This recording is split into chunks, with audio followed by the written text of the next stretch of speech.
I thank the Minister. Question number 8, Chris Hipkins. To the Minister of Education, Mr Speaker. Is she satisfied that early childhood education services are getting all the funding they need to deliver quality education and care for children? The Honourable Hekia Parata. Mr Speaker, we would always want more funding, and of course there has been more, 100% more for early childhood education. Our children's educational outcomes improve significantly when they are able to benefit from quality early learning.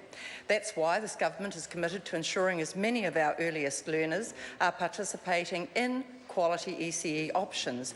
This has seen the numbers of children attending ECE climbing consistently since 2008, now at 96.7%, and by making sure we have the funding to match. This government, as I have already said, has almost doubled ECE funding since 2008 to a record $1.8 billion.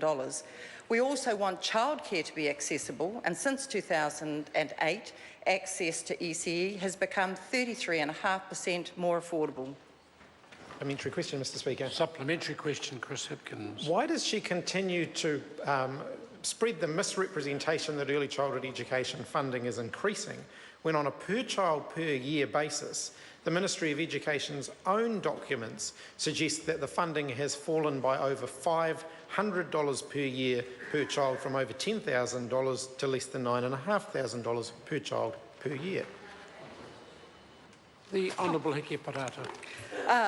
Mr Speaker, it's not misrepresentation to the member. The facts are very clear that the government has doubled from the amount that was available in 2008, from I think about $780 million to now $1.79 billion. I don't think it takes much. There aren't yet more kids in the way that the member is, and actually we want there to be more kids. That's why we have a BPS target. That's why we're at 96.7%. Supplementary question, Mr Speaker. Supplementary question, Chris Hipkins. Does she believe that cutting more than $500 per child per year from early childhood education services funding makes it easier or harder for parents to meet the cost of their kids' early childhood education? The Honourable Hekia Parata. Mr Speaker, the government has not done that. Supplementary question, Mr Speaker. Supplementary question, Chris Hipkins. Mr Speaker, why has her government cut more than $528 million from early childhood education during its tenure in office by removing the top funding band for services that offer the highest quality early childhood education by employing the most qualified staff? The Honourable Hekia Parata. Mr Speaker, I don't have the number readily to hand, regrettably, but under this government, the number of qualified teachers in early childhood education has risen significantly more than it did under that government, with a policy that they were never going to meet. Supplementary question, Mr Speaker. Supplementary question, Chris Hipkins. What have been the educational benefits of removing the funding ban for early childhood services that employ 100% qualified teachers? The Honourable Hekia Parata. Mr Speaker, this government has doubled funding for early childhood education. It is committed to ensuring that as many young people participate in education as possible. It has provided support to failing early childhood centres. It has ensured that more Māori and Pacifica, those least likely to attend, are now attending.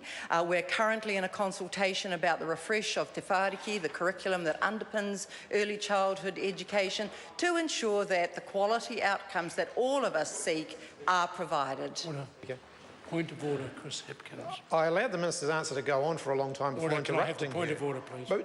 Because I was hoping that she would address the question that I asked, but she hasn't in any way come even close to the question that I asked. I think on this occasion, I was listening very carefully as well. I think she has, when I consider the question essentially was, what is the education advantage? A wide question like that gives the Minister a fairly wide ambit in answering it, which the Minister took that opportunity. Well, point of order, Mr Speaker. I've ruled on that matter. If the member has a fresh point of order, I'm happy to hear it, but I'm not... You might not have heard the last part of the question, which is the educational benefits of cutting a particular strand of funding. I took that into account when gave my consideration. Supplementary question, Supplementary question, Chris Hipkins. Which of the following best reflects her government's achievements in early childhood education? The fact that the cost to parents for their children's early childhood education has been rising up to 7 times the rate of inflation, the fact that there have been increasing complaints from staff working in early childhood education that they feel like they are, quote, factory farming children, or her failure to reach her own government's participation targets? The Honourable Hekia Parata.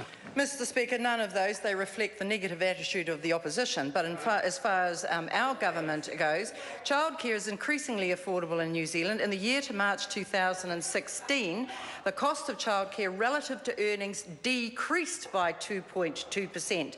In April 2016, the childcare subsidy was increased from $4 to $5 an hour. Around 41,000 families and 49,000 children will benefit from this change each year. The affordability of ECE as at March 2016 has become 1.9% more affordable than March 2011 when considering CPI and average annual earning increases. I could go on, but basically the member should improve his numeracy and understand that how can there possibly be a cut when the dollars have doubled?